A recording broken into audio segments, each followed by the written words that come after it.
steep approach to the ball.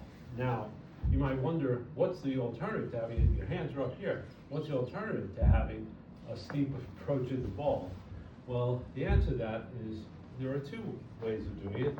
One preferable from my point of view, which is the way that Aaron Judge does it, who after all is 6'7", and has to change his angle, because with his arms up here and pitchers throwing the ball down here, he'll be banging balls into the ground all day or missing them if he didn't change his angle. Now, what do I mean when I say change the angle, make it less steep or more shallow? What I mean is not going at this path, but finding yourself in a way of going more level, to use a Keith Hernandez phrase, where this arm is below this arm.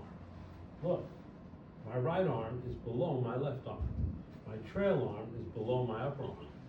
Then they roll over afterwards. On a steep path,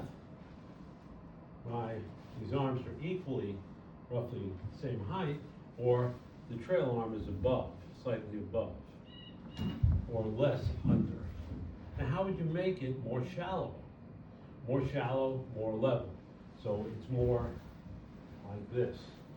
Now, there's a number of ways of doing it. One is to drop your hands so that then you swing it along. Now, it takes a lot of time, and you have to drop the same amount all the time.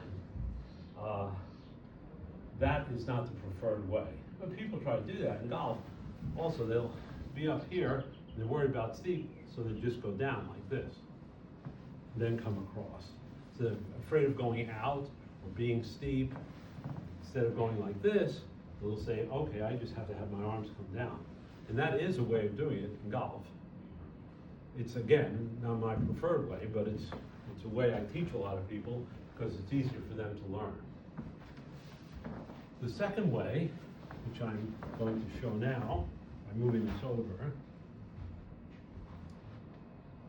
is my preferred way. It's actually the way that Judge did it, is the following. I'm up here, I'm behind, I've got all the things correct. What do I do when I go forward and start to rotate?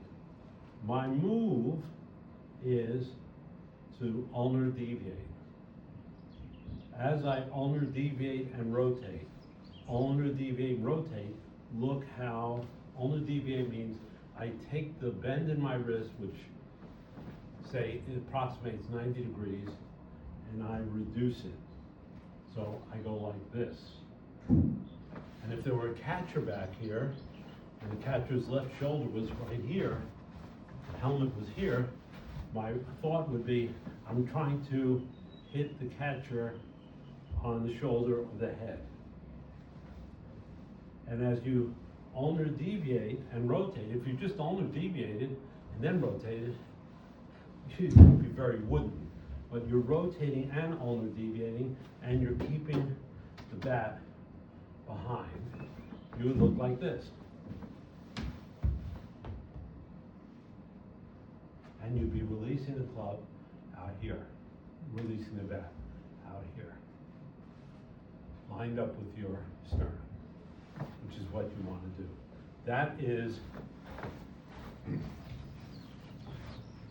the move that allows you to shallow while you rotate.